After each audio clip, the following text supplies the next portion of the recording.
Efésios 4, mais uma vez, versículo 7, a partir do versículo 7 novamente, até o versículo 16. Talvez, ao final da série, seja o texto que você mais terá gravado na sua mente, pois leremos algumas vezes ainda.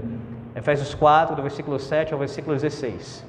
Lembrando, esse é o contexto do 7 ao 16, mas nós estamos nos concentrando apenas no versículo 11 e ainda nem adentramos, propriamente dito, o versículo. Apenas estamos aqui na superfície, vendo o contexto que embasa o nosso entendimento acerca de dons revelacionais. Efésios 4, do versículo 7 em diante, assim diz o Senhor nosso Deus. E a graça foi concedida a cada um de nós segundo a proporção do dom de Cristo. Por isso diz, quando ele subiu às alturas, levou cativo o cativeiro e concedeu dons aos homens. Ora, o que quer dizer subiu, senão que também havia descido até as regiões inferiores da terra? Aquele que desceu é também o mesmo que subiu acima de todos os céus, para encher todas as coisas. E ele mesmo concedeu uns para apóstolos, outros para profetas, outros para evangelistas e outros para pastores e mestres, com vistas ao aperfeiçoamento dos santos para o desempenho do seu serviço, para a edificação do corpo de Cristo, até que todos cheguemos à unidade da fé e do pleno conhecimento do Filho de Deus, à perfeita varonilidade, à medida da estatura da plenitude de Cristo, para que não mais sejamos como meninos, agitados de um lado para o outro, e levados ao redor por todo o vento de doutrina, pela artimanha dos homens, pela astúcia com que induzem ao erro. Mas, seguindo a verdade em amor, cresçamos em tudo naquele que é a cabeça, Cristo, de quem todo o corpo, bem ajustado e consolidado pelo auxílio de toda junta, segundo a justa cooperação de cada parte, efetua o seu próprio aumento para a edificação de si mesmo em amor. Amém. Pela manhã nós vimos, meus irmãos, começamos na verdade a tratar desse assunto acerca do que a Bíblia diz sobre a revelação, de forma mais específica da profecia. Nós começamos tratando aqui de forma bem resumida, bem breve. Aqueles que não puderam ouvir, eu peço que quando o sermão estiver disponível, escutem para ajudar a contar o contexto que está sendo dito aqui, mas de forma resumida, fazendo aqui os pontos do que falamos pela manhã. Nós vimos a origem da profecia segundo o Antigo Testamento. Na verdade, começa já no Antigo Testamento. Aprendemos que não podemos ter o conceito adequado de profecia nos baseando somente no que o Novo Testamento diz acerca de profecia. Para termos um entendimento correto do que aqui o apóstolo Paulo fala de profetas, por exemplo, e menciona em outros momentos em Efésios, assim como em outros textos do Novo Testamento, precisamos recorrer primariamente ao Antigo Testamento e ver o que o próprio testemunho de Deus, através da sua palavra inerrante, infalível, inspirada por Ele, já nos disse, já nos definiu o que é profecia. Vimos ali ela com uma função importantíssima no ministério de Moisés, esse profeta importantíssimo ali da antiga aliança. Vimos que ele foi usado pelo Senhor não apenas como legislador, mas como um homem que serviu a Deus para falar em nome de Deus ao povo, assim como falava em nome do povo a Deus, fazia essa mediação, apontando para o papel de Cristo. Vimos que a palavra profética, ela verdadeira, ela nunca se origina no homem, não depende da subjetividade humana, mas na verdade ela tem sua origem em Deus. É Deus quem concede a palavra, é Deus quem faz isso, dá o conteúdo ao profeta e ele profere de maneira fiel aquilo que vem do Senhor Deus. Vimos também, e até isso já foi falado em outros momentos aqui na nossa igreja, que a profecia ela não é primariamente de caráter preditivo. Biblicamente falando, nós temos sim a profecia contendo predição, mas a profecia não se constitui somente em predições, tem esse elemento presente muitas vezes, mas não é apenas isso, ou não é substancialmente isso. Inclusive, um exemplo citado aqui é o próprio decálogo, as 10 palavras, a lei do Senhor nosso Deus ali, o âmago de toda a revelação, mostrando como nesses mandamentos nós não temos ali nada neles contendo algo de predição, e ainda assim eles não deixam de ser algo profético, originado em Deus e entregue assim ao seu povo através do mediador do pacto, Moisés. Também vimos, e essa ideia vai percorrer especialmente esses sermões aqui sobre esse assunto, que o propósito supremo do pacto divino, do pacto de Deus com o seu povo, ele não pode ser alcançado a não ser que uma figura profética ela esteja entre o Senhor e o seu povo, exatamente fazendo essa mediação. Assim como Moisés fazia esse papel, apontava para a realidade que já veio, que é o nosso Senhor Jesus Cristo, que cumpre de forma perfeita esta função. E assim, através de Cristo, Deus é um só com o seu povo.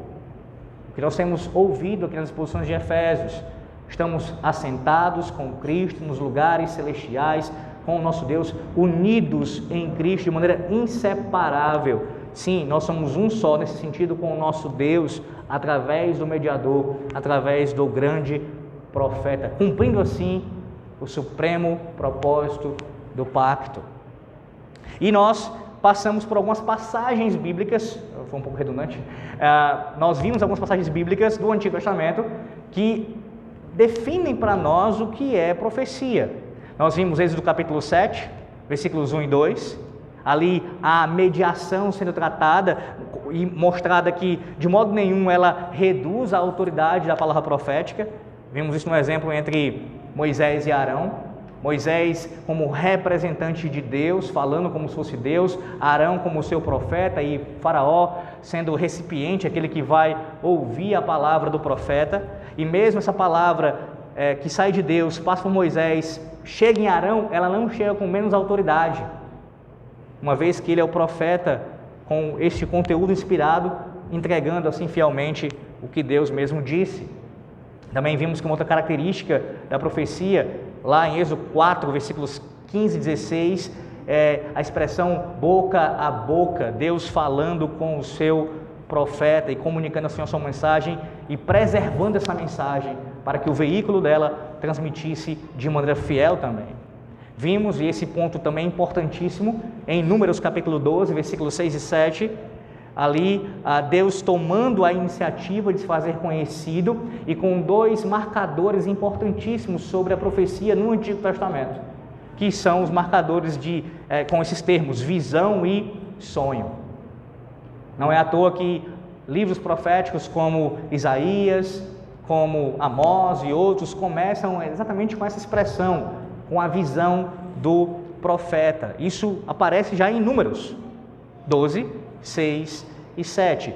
Então, essa ideia de sonho, essa descrição de sonho, de visão, está atrelado necessariamente à questão da profecia, da palavra inspirada. Inclusive, nesse texto, também já comentei sobre isso, e peço que você escute o sermão, nós mostramos aqui o paralelismo que existe nesses versículos, nessas duas expressões. Também, meus irmãos, nós vimos a passagem de Deuteronômio 13, 4 e 5, mostrando ali o contraste entre o profeta verdadeiro e o profeta falso. Antes disso, eu mencionei o que Jeremias 23, 16 fala, um contraste entre o verdadeiro profeta e o falso é que o verdadeiro profeta, ele tinha a visão, ele tinha o sonho da parte de Deus, a palavra vinha do Senhor. Enquanto Jeremias 23, 16 diz que o falso profeta fala daquilo que é próprio do seu coração. Ele não fala de acordo com a mensagem de Deus, mas ele fala daquilo que é de acordo com a sua própria vontade, os seus desejos.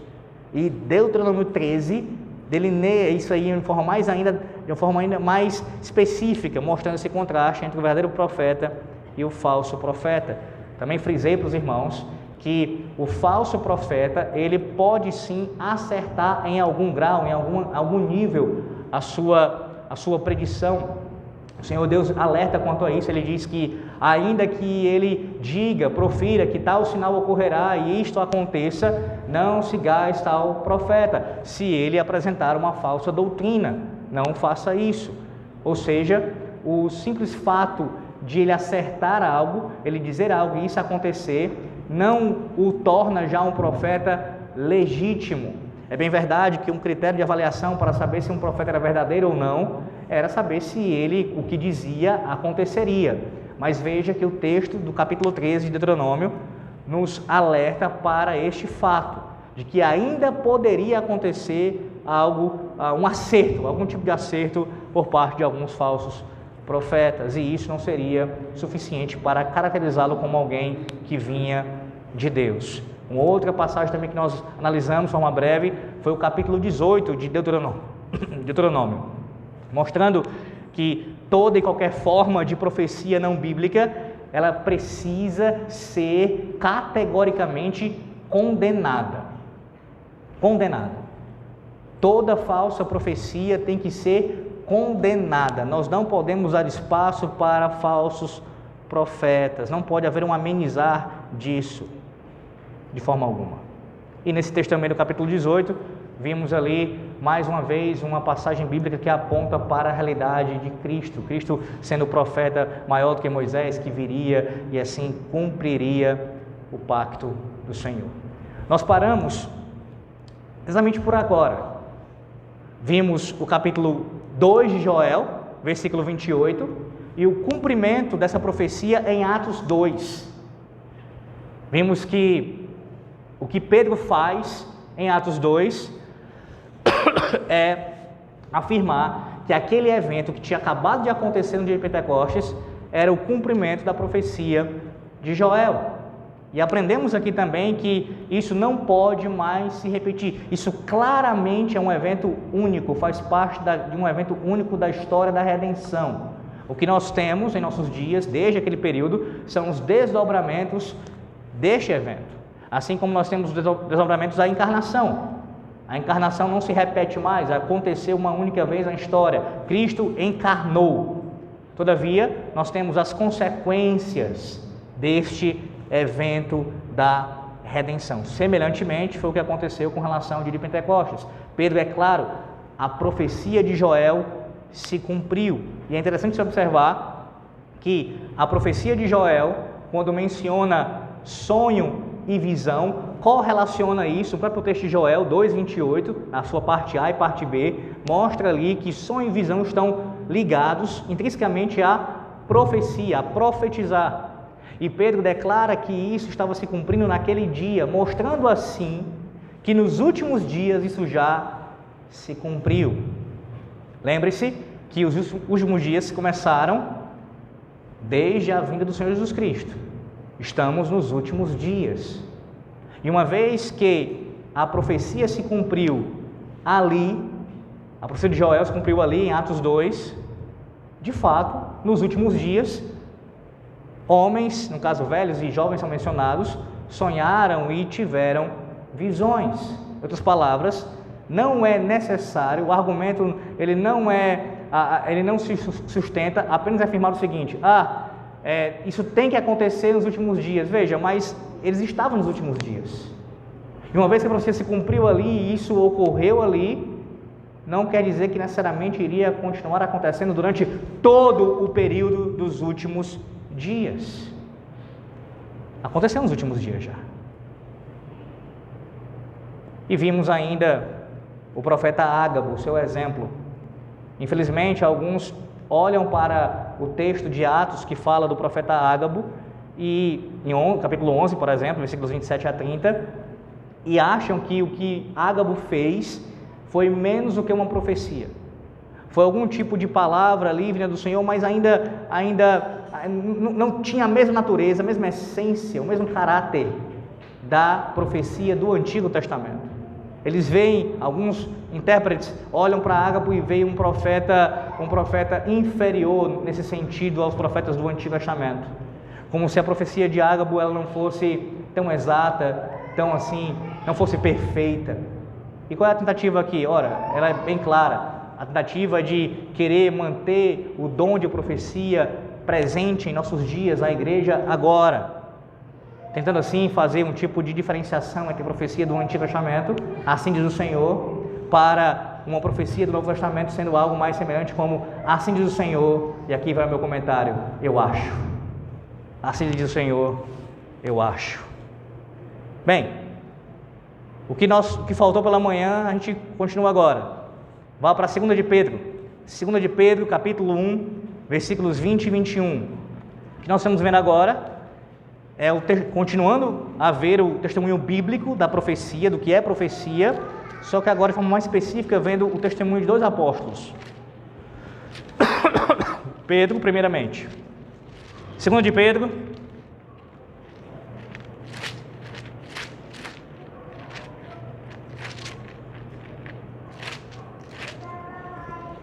capítulo 1, versículos 20 e 21. Capítulo 1, versículos 20 e 21. Veja o que Pedro diz. Sabendo primeiramente isto, que nenhuma profecia da Escritura provém de particular elucidação, porque nunca jamais qualquer profecia foi dada por vontade humana. Entretanto, homens santos falaram da parte de Deus, movidos pelo Espírito Santo. Veja que Pedro, ele se refere aqui à profecia, descreve a profecia como algo que nós vimos também mais cedo, da mesma maneira, com a mesma natureza que o Antigo Testamento ele descreve. Nenhuma profecia autêntica, ela era comunicada pela vontade simplesmente do homem. Toda profecia verdadeira era comunicada pela revelação do Espírito de Deus. De forma mais particular, Pedro indica aqui, no caso ele identifica aqui essa experiência revelacional com as palavras que os profetas falavam e não apenas com as palavras que os profetas escreviam. Veja que é isso que Pedro está dizendo. Não apenas os escritos proféticos, mas também os sermões, as pregações, as falas proferidas pelos profetas, quando falavam, quando de fato o conteúdo era profético, quando eles estavam proferindo profecia, era inspirado. Observe que a experiência revelacional dos profetas ela não era limitada aos escritos canônicos. Tudo o que era comunicado através deles na forma de profecia era a própria palavra de Deus, seja ela falada ou seja ela escrita. Esses santos homens de Deus falavam como se fossem, essa é a ideia, observe o texto, ele diz, movidos pelo Espírito Santo, a ideia é de serem impelidos, arrastados pelo Espírito Santo. O teólogo B.B. Warfield formulou a explicação bem clássica dessa frase. Ele diz o seguinte: o que essa linguagem de Pedro enfatiza é a passividade dos profetas com respeito à revelação comunicada por intermédio deles. Essa é a significação da frase. Ele diz: foi como que impelidos pelo Espírito Santo que homens falaram de Deus. Ser impelido não é o mesmo que ser simplesmente levado, muito menos ser guiado, dirigido apenas. Aquele que é impelido não contribui absolutamente em nada para o movimento de indução, mas é apenas objeto a ser movido. Foi o que aconteceu com aqueles homens do Antigo Testamento e também com aqueles que Deus entregou em dom de profecia no início da nova aliança. Eles foram impelidos pelo Espírito Santo de Deus. Veja um outro texto, Efésios. Olha para Efésios, a nossa carta está sendo exposta, Efésios, texto que já foi pregado aqui, Efésios 3, versículos 2 e 3.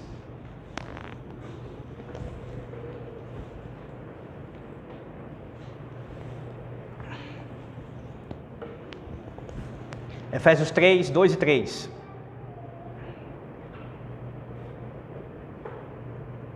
Ele diz, Paulo: se é que tendes ouvido a respeito da dispensação da graça de Deus, a mim confiada para vós outros, pois segundo uma revelação me foi dado conhecer o mistério, conforme escrevi há pouco, resumidamente. Veja que Paulo, quando fala aqui da palavra mistério, ele fala do mistério que fora a ele revelado. E esse mistério aqui, ele não está falando mais de uma predição, ele não fala aqui de uma predição, de algo que ainda vai acontecer. Foi já entregue a ele. Ele descreve aqui o discernimento acerca desse mistério da teologia da igreja. Ele declara que a proclamação dos apóstolos e profetas era, sim, meus irmãos, de caráter revelacional. O próprio Deus, como vimos na exposição de Efésios capítulo 3, ele entregou esta revelação do mistério aos seus apóstolos e aos seus profetas. A verdade básica que eles ensinaram sobre o papel dos gentios na igreja, veja, não era uma predição de futuro, mas era o cumprimento do que Deus já tinha dito desde todo o Antigo Testamento. Algo que estava ali no presente sendo visto e experimentado pelos apóstolos e pelos irmãos da igreja primitiva. Mas ainda assim, mesmo você não observando uma predição sendo mencionada aqui, mas o cumprimento de algo, o conteúdo é profético, é revelacional. Os profetas, os apóstolos e profetas, eles tinham esse distintivo, eles receberam essa função, semelhante aos profetas do Antigo Testamento, eles trouxeram conteúdo revelacional, não apenas escrito, mas também falado. Outro texto, 1 Coríntios capítulo 14, 1 aos Coríntios capítulo 14.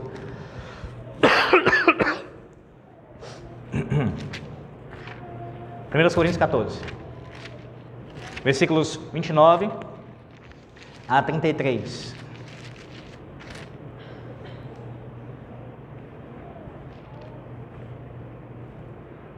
O apóstolo Paulo diz, inspirado pelo Senhor Deus: tratando-se de profetas, falem apenas 2 ou 3 e os outros julguem. Se porém vier revelação, a outro que esteja sentado, cale-se o primeiro, porque todos podereis profetizar um após outro, para todos aprenderem e serem consolados. Os espíritos dos profetas estão sujeitos aos próprios profetas, porque Deus não é de confusão, e sim de paz, como em todas as igrejas dos santos. Uma revelação vinha primeiro a um ali, e então vinha uma outra revelação a outro. Ou seja, da mesma maneira, os profetas recebiam conteúdo revelacional e assim deveriam passar de maneira ordeira para a edificação da igreja. Essa é a experiência. Profeta na Nova Aliança, descrito em 1 Coríntios, em Efésios e outros textos, não é alguém menos profeta ou que tem um conteúdo menos revelacional do que os profetas da Antiga Aliança.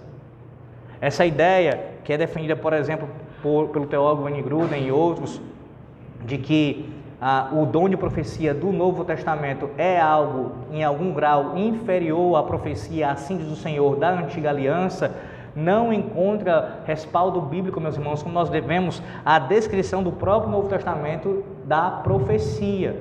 A profecia vinha como algo revelacional. Não tem como você aqui separar as duas coisas. Mas atente também para um outro fato. A primeira carta aos Coríntios, e isso passa desapercebido por muitas pessoas, por ignorância mesmo, e por outros por desonestidade. Ela foi composta, essa carta aqui, numa época em que muito pouco do Novo Testamento havia sido escrito. A igreja daquele tempo, ela necessitava de uma palavra autoritativa, proveniente do Senhor para direcionar o padrão de sua vida sob o novo pacto. Nenhum dos manuscritos inspirados do Novo Testamento, provavelmente, pelo menos é o que alguns estudiosos dizem, estava disponível nesse ponto aqui da história. A gente olha para o Novo Testamento, faz a leitura e muitas vezes a gente acha que quando você está lendo, por exemplo, 1 Coríntios, aquela igreja ali, os irmãos que se reuniam naquela cidade, em várias casas, né? No caso, nesse sentido, seriam várias igrejas também, essa ideia de pluralidade, eles tinham todo o conteúdo que nós temos aqui em nossas mãos. Essa é uma péssima percepção do que era a realidade deles ali. Esse é um outro contexto, meus irmãos, ainda mais quando essa carta foi escrita. Está muito incipiente aqui a Nova Aliança. Então, necessariamente, eles precisavam sim de ainda conteúdo revelacional para as suas diretrizes. E a igreja de Corinto, como é dito aqui no capítulo 14, na primeira carta, ela recebeu revelações que eram autoritativas, infalíveis e inerrantes das verdades da era do novo pacto, através do multiforme exercício do dom de profecia. Visto que Deus estava agora manifestando as maravilhas da realidade do novo pacto, não é nenhuma surpresa o Senhor ele exibir de maneira multiforme e graciosa o dom profético em Corinto. Havia essa necessidade. Meus irmãos, a origem do dom de profecia, ou melhor dizendo, pelo menos como ele acontece de maneira a ser um padrão para o restante de toda a revelação bíblica, é a partir de Moisés.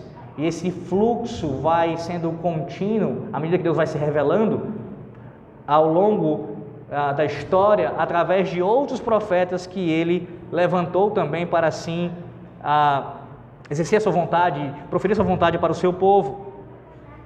Aqui, antes de passarmos para o próximo ponto, eu quero que você atente pelo menos para duas coisas. Primeiro, o que nós ouvimos desde amanhã, é necessário nós atentarmos para o fato de que o ponto de partida de qualquer discussão da profecia hoje deve começar com a longa história do caráter revelacional do dom do Espírito Santo, desse dom de profecia. Ninguém pode falar de dom de profecia sem observar o que toda a Escritura Sagrada diz acerca de profecia. Não pode. E o que ela diz acerca de profecia é não menos do que isso. Uma palavra inspirada pelo próprio Deus, que é inerrante e é infalível. O seu conteúdo é revelacional. Não menos do que isso. Então, se alguém, para ser consistente, defende dom de profecia em nossos dias, precisa defender nesses termos. Se quiser defender dom de profecia em nossos dias, usando outras bases, outros fundamentos, aí não tem nem discussão, porque não está se usando mais a Bíblia para isso.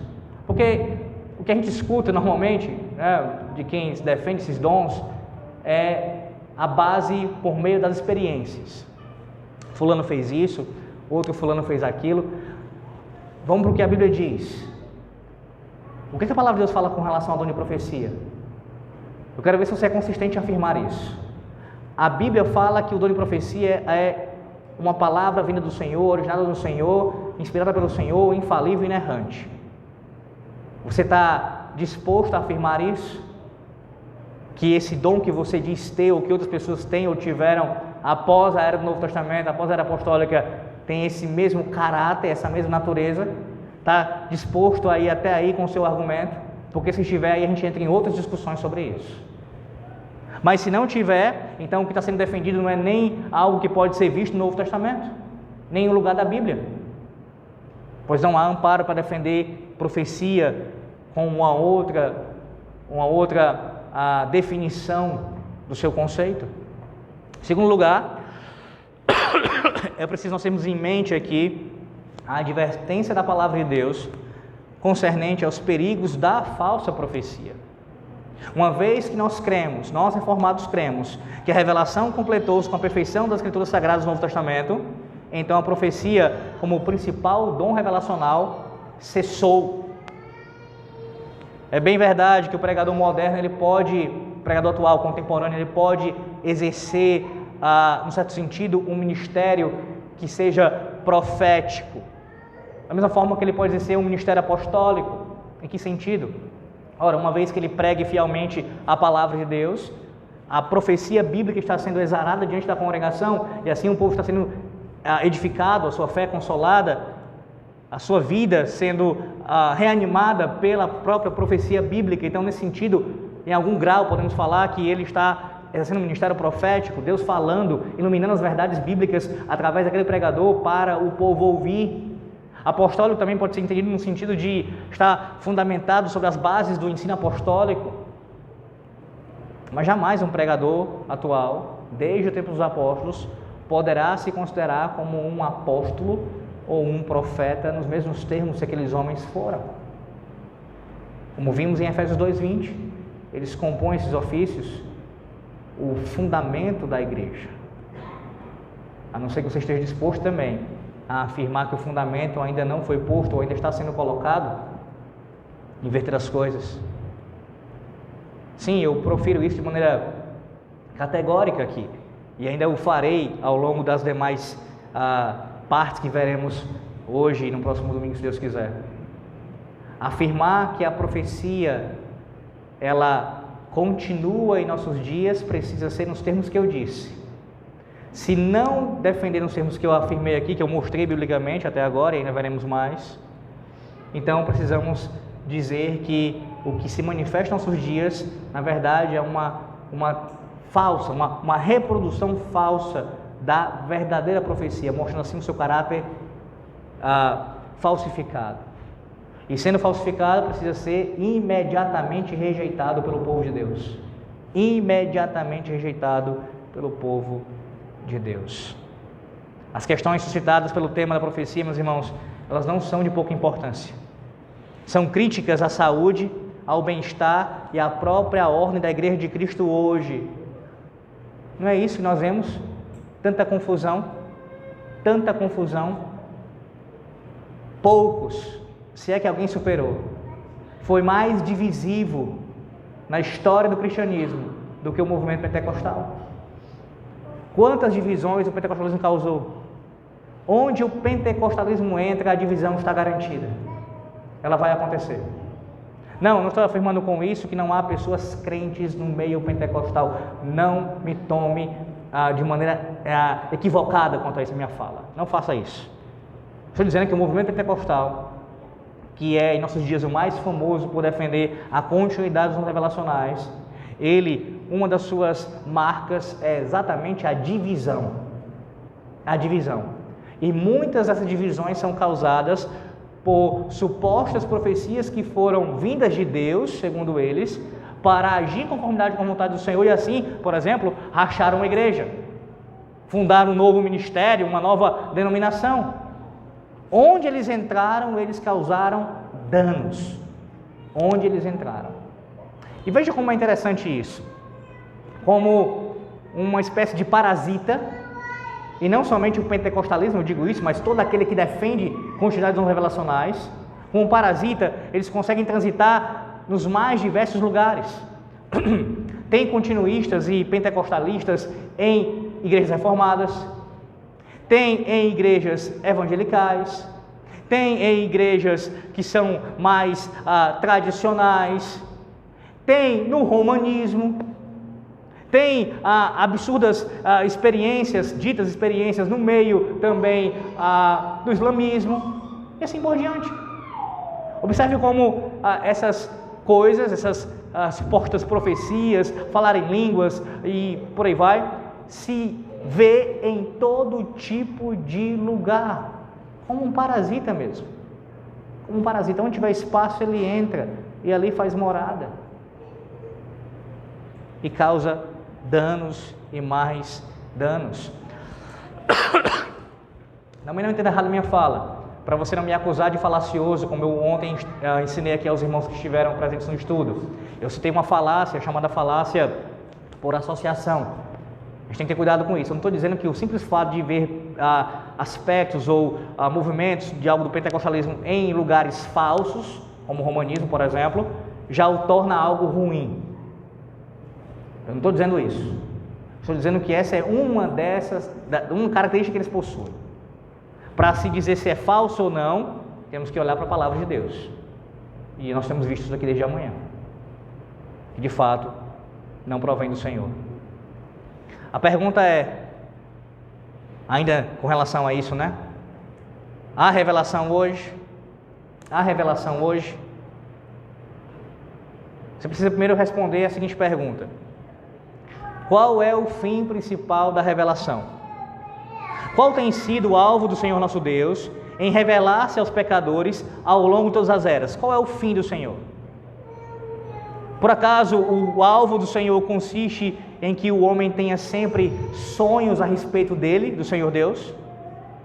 Que ele se extenue continuamente por estabelecer a forma exata de uma visão da deidade?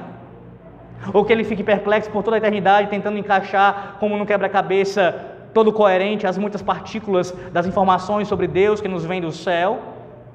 Ou seja, do interesse do Senhor, do seu objetivo, que a revelação seja contínua, sem parar nesse sentido, nunca chegar a uma completude, pelo menos aqui nessa terra? É evidente que não, meus irmãos. O alvo principal da revelação não é a perpétua experiência da revelação propriamente dita. Ela tem um fim. Ela é um meio para um fim. É o método pelo qual Deus se faz conhecer aos pecadores, que vivem sem esperança. perdido e separado do seu Filho, o Senhor Jesus Cristo.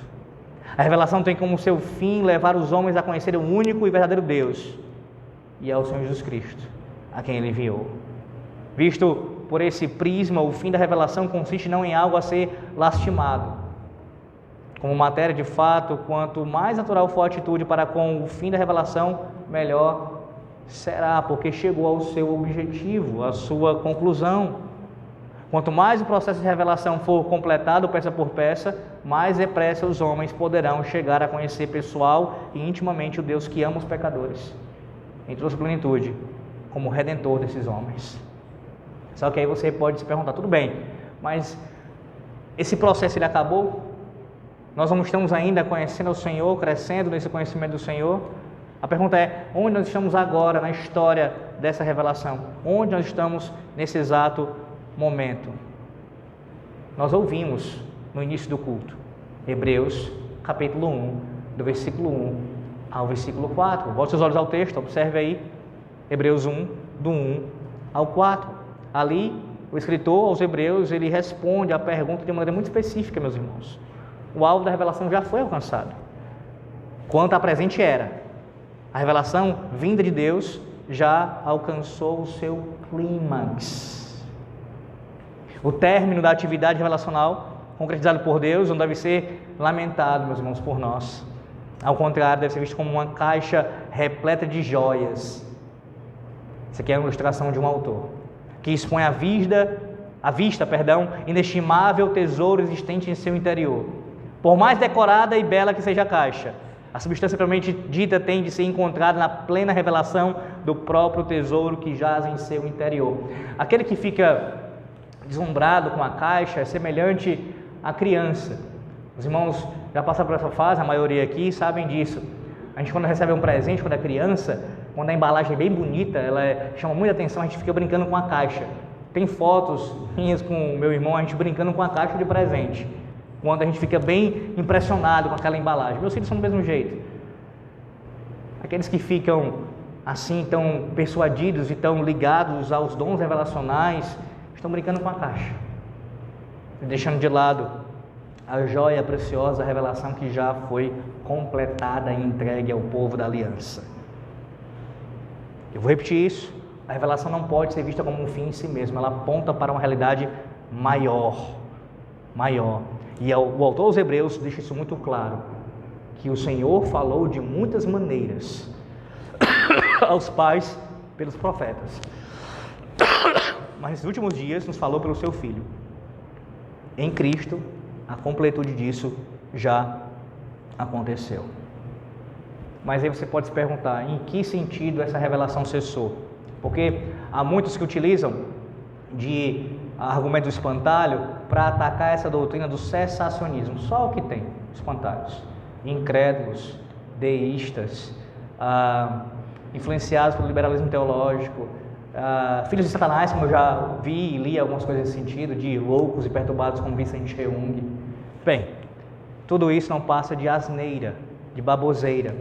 Qual é o sentido, então, que a revelação cessou? Primeiro, a revelação de Deus, ela não cessou, ela não se encerrou na natureza e na providência. Veja o Salmo 19, por exemplo, Salmo 19,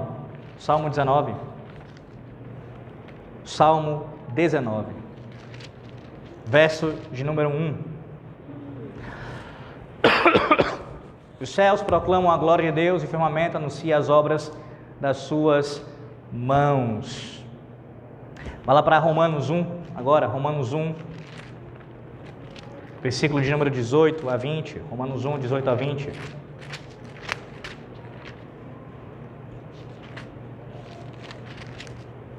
A ira de Deus se revela do céu contra toda impiedade e perversão dos homens que detêm a verdade pela injustiça, porquanto o que de Deus se pode conhecer é manifesto entre eles, porque Deus lhes manifestou. Porque os atributos invisíveis de Deus, assim o seu eterno poder, como também a sua própria divindade, claramente se reconhecem desde o princípio do mundo, sendo percebidos por meio das coisas que foram criadas. Tais homens são, por isso, indesculpáveis. Sim, na revelação geral, na natureza, Deus continua se revelando. Essa é assim chamada pelos teólogos reformados de revelação geral. Deus continua se revelando pela sua criação, bem como também pela sua providência. Quando Deus ele levanta reis e abate reis, destroça governos, quando ele abençoa o seu povo pela sua providência mesmo, tudo isso é Deus se revelando à humanidade, especialmente ao seu povo. Então, um cessacionista, um reformado, ele não nega essa realidade. Deus é um Deus vivo que se relaciona com a sua criação, mais ainda com o seu povo. Ele é transcendente, sim, meus irmãos, mas ele também é imanente. Ele está habitando com aquele que é contrito e quebrantado de coração. Nós não negamos isso. Rejeite esse espantalho quando você ouvir aí fora. Segundo, Deus não deixou de se comunicar através das Sagradas Escrituras. Vá lá para Efésios novamente, Efésios 1, e fique com o texto aberto aí, Efésios 1. Não é porque a revelação ela alcançou o seu fim em Cristo Jesus, meus irmãos, que Deus parou de falar e de se comunicar aos homens através das Escrituras. O próprio Espírito de Deus, ele continua a iluminar as verdades da Bíblia para que o coração e a mente dos homens possam entender o significado. Muitas vezes a gente escuta de pessoas, por conta mesmo da falta do conhecimento,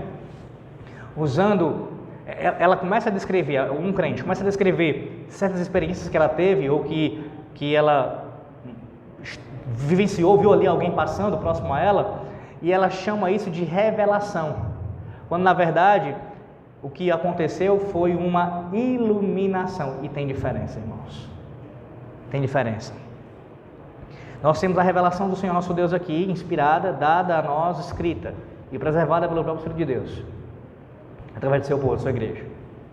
Aqui, nesse texto, Deus fala conosco e ilumina essas verdades diante dos nossos olhos. E quantas vezes, se você tivesse a oportunidade de falar isso nessa noite, agora após o culto, podemos conversar sobre isso se você quiser. Quantas vezes você poderia citar que ao longo da sua caminhada cristã, você teve uma percepção de uma verdade que antes não estava tão clara para você?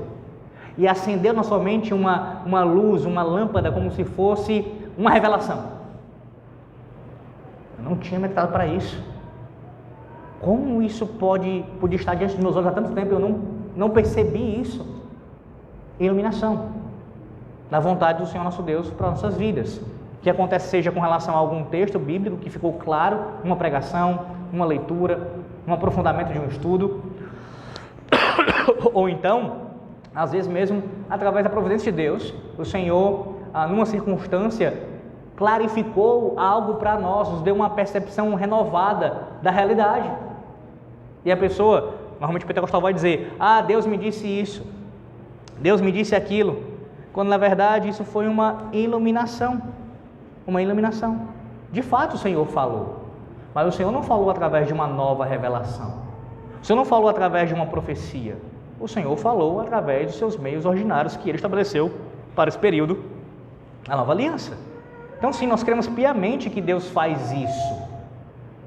De tal forma, meus irmãos, que eu conto as vezes, ou melhor dizendo, eu não consigo contar as vezes que eu já ouvi pessoas falarem após o sermão ou tempos depois sobre coisas que foram ditas no púlpito e foram de encontro à situação delas. Vou dar um exemplo aqui.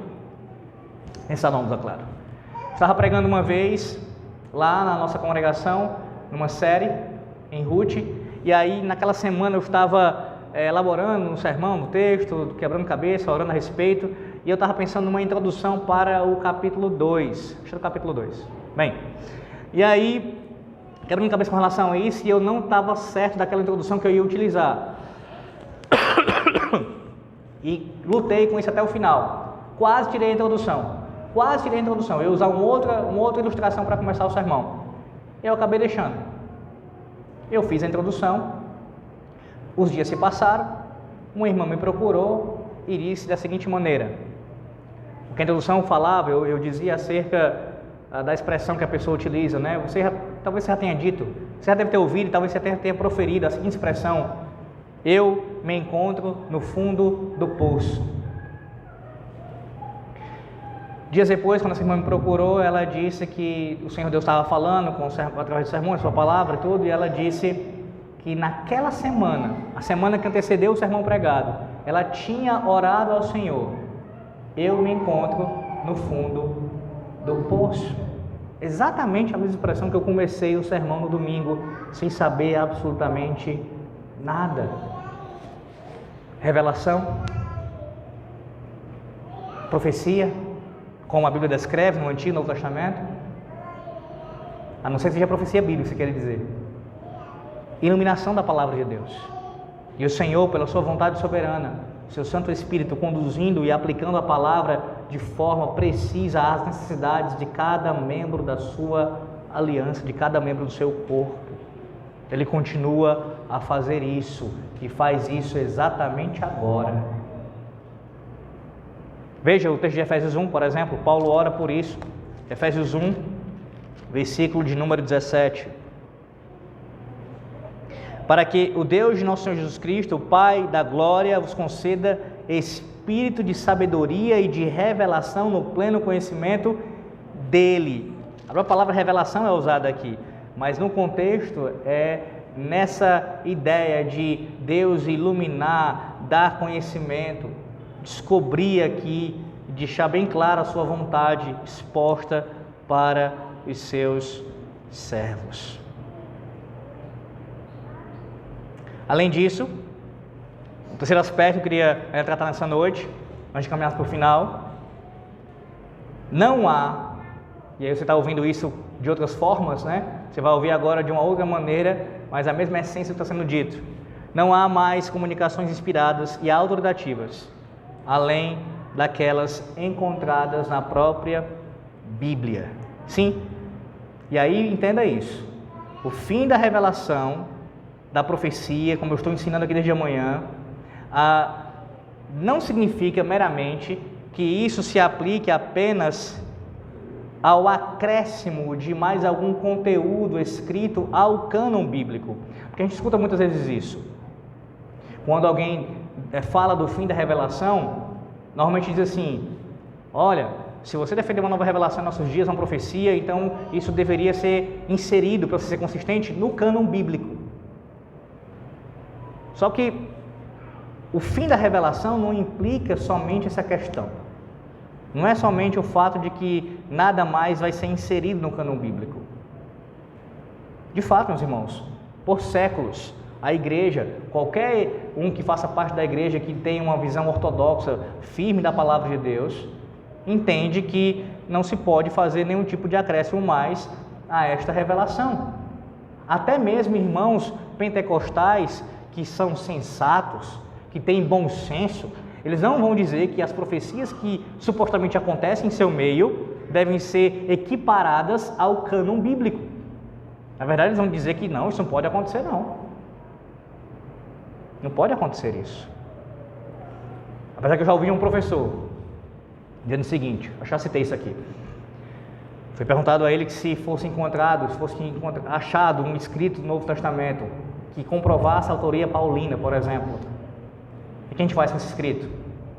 Ele disse: coloca-se no Novo Testamento. E essa é uma negação de uma doutrina importantíssima acerca do cânon, acerca da revelação bíblica, que é a doutrina da preservação das Escrituras Sagradas. Aquilo que se tornou canônico, dentre outros elementos que precisava existir, também precisava existir a preservação. Deus preservou o seu livro. Portanto, ainda que seja encontrado um achado arqueológico que tem seu valor, é importantíssimo, e que tem a comprovação de autoria de um apóstolo, ainda assim não deve ser colocado, inserido no cânon bíblico.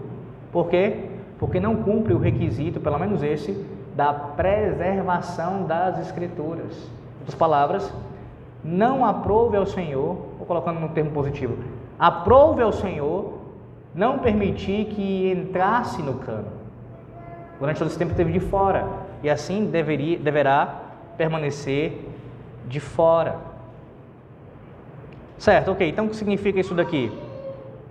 De fato, não pode ser colocado nenhuma nova revelação que alguém for falar, poderia ser colocada no cânon sagrado. Isso é um ponto claro. Mas veja o que diz, por exemplo, João. Abra sobre em João, capítulo 20, versículo 30. João 20, 30.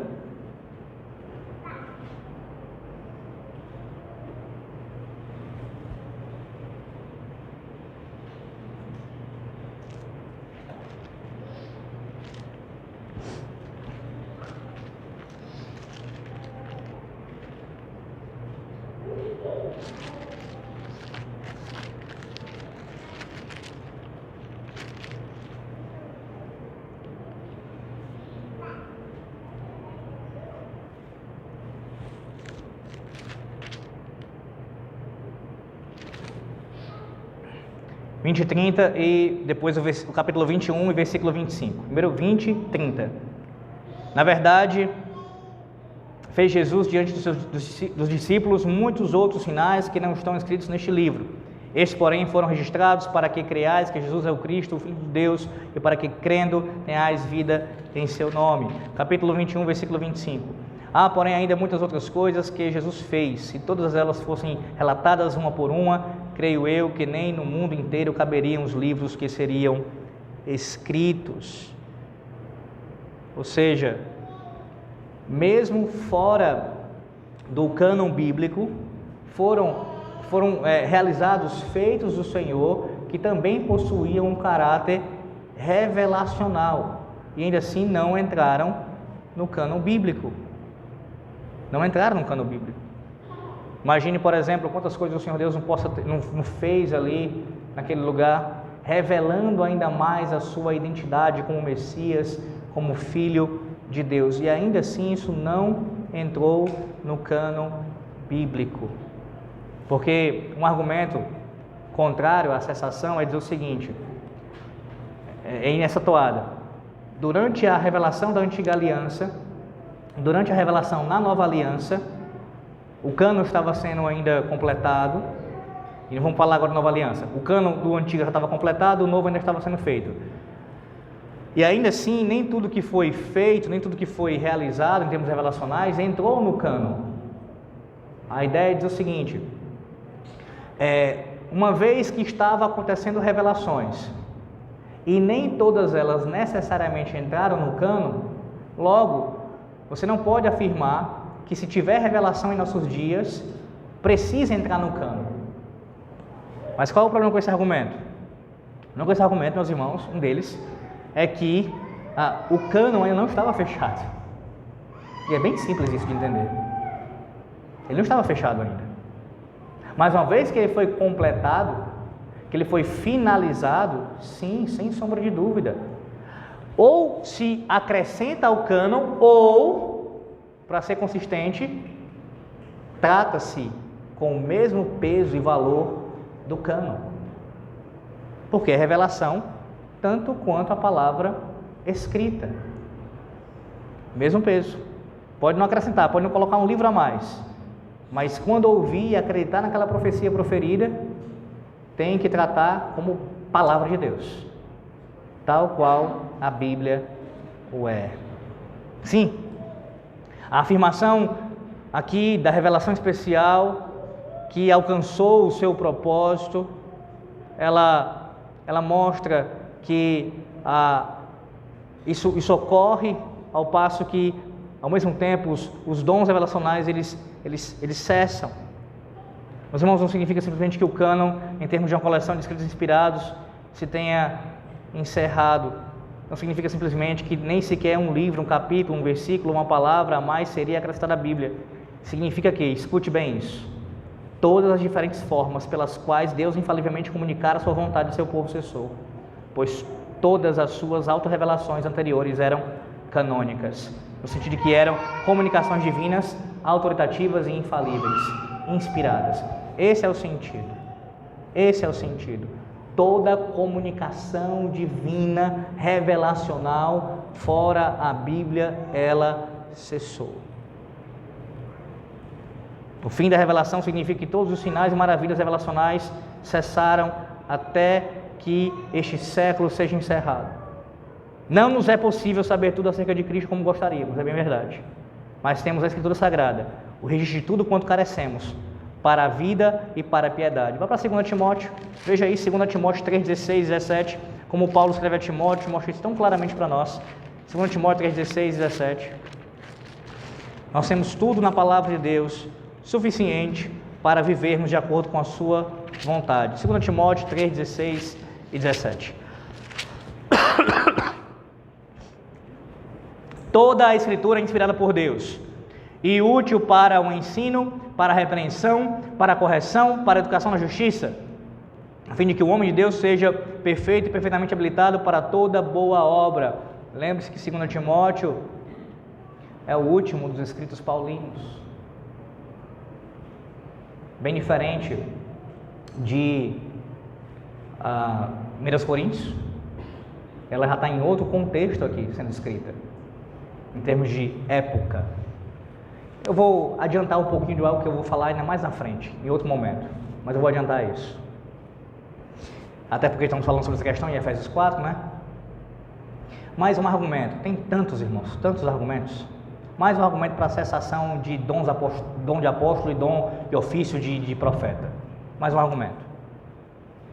É interessante observar que quando o apóstolo Paulo escreve 1 a Timóteo, e ele vai prescrever as funções, as características de que os oficiais da Igreja de Cristo deveriam ter, ele só menciona o presbiterato e o diaconato. Por que será? Por que Paulo não faz ali uma lista de como o apóstolo deveria ser escolhido e assim identificado na igreja? Por que o apóstolo Paulo não faz uma descrição de como o profeta deveria ser também identificado na igreja e assim poder exercer o seu cargo, o seu ofício de profeta na igreja? Por que Paulo escreve e aborda somente esses dois ofícios? Lembrando que o presbiterato tem a função partida aqui, a questão do regente e do docente, mas isso é para um outro momento. Mas o fato é que ele fala de presbítero, de bispo ali e fala de diácono. Ora, ele está escrevendo a Timóteo e o propósito de Paulo aqui, inspirado por Deus, é falar de ofícios que permanecerão durante toda a era da igreja na nova aliança. Isso é tão óbvio. Isso é tão óbvio, meus irmãos. Tão óbvio, tão claro, tão cristalino, que só a ignorância é invencível mesmo, ou a desonestidade deliberada, para alguém negar isso. Porque eis o momento para falar de apostolado, de profeta que continua, da característica de ofícios aqui. Não, ele não faz isso. Lembrando, cartas já no final da sua vida, do seu ministério. Diferente daquelas que trataram desses dons no início, onde estava no seu mais alto fulgor na igreja primitiva. Bem, eu vou parar por aqui. Como eu disse, tem muitas e muitas coisas para serem ditas ainda. Foram só apenas 2 sermões tratando desse assunto. Se Deus quiser, domingo que vem a gente continua pela manhã e talvez à noite também, ainda tratando da questão da revelação. Para só quando encerrar isso, esse entendimento à luz da revelação bíblica, do que ela diz sobre revelação, sobre profecia, podermos ver cada um desses ofícios à luz desse pano de fundo. Que Deus nos ajude a guardar a sua palavra e crer que ela é suficiente para nós, para a nossa piedade, para o nosso conhecimento, para o nosso crescimento em graça diante do nosso Deus e dos homens. Amém. Oremos. Senhor nosso Deus, nós te agradecemos pela tua palavra que foi entregue a nós, revelada pelo Senhor, inspirada pelo Senhor, que é infalível, que é inerrante, que é suficiente, Senhor Deus. Não precisamos de mais nada para nós sermos guiados por Ti. Temos o próprio Senhor falando conosco por esta revelação. Ó Deus, nos ajuda a nos firmarmos cada vez mais nela. Não permita que nos desviemos, ó Deus, para a direita, para a esquerda. Não permita, ó Deus, que nós venhamos a ser influenciados por falsos mestres, por falsos profetas, por homens que dizem ter um conhecimento revelatório do Senhor, que receberam do Senhor uma palavra nova. Por mais que esses homens, ó Deus, aparentem piedade, por mais que alguns deles, inclusive, Senhor Deus, sejam reconhecidamente homens com uma boa teologia em outros aspectos, ó Deus, que o nosso desejo sempre seja dizer o que diz a Escritura, o que diz a Tua Palavra sobre isso e aquilo, e não que um homem supostamente recebeu do Senhor uma nova palavra, uma nova revelação. Temos em Ti, Senhor Deus, a suficiência, temos em Ti, ó Deus, a Tua revelação, tudo o que precisamos para o nosso andar nesta vida, nessa era. E nisso nós confiamos, ó Deus, porque o Senhor não nos deixou desamparados, não nos deixou, Senhor, sem termos como ser direcionados aqui. Se falhamos, se pecamos, e muitas vezes assim cometemos pecado, é porque a culpa é nossa, por não atentarmos aos Teus mandamentos, por não sermos orientados pelo bom pastor, que é o Senhor. Ó Deus, te pedimos que nos conduza como nosso bom pastor, pelo caminho eterno, para a vida eterna, se encontrando contigo, ó Deus, e aí com o Senhor, para todo sempre habitar, para a Tua glória e para o bem nosso, Teu povo. Oramos em nome do Teu Filho, o nosso Senhor Jesus Cristo, aquele que é o ápice da Tua revelação, ó Deus, o clímax, Senhor Jesus Cristo. Amém.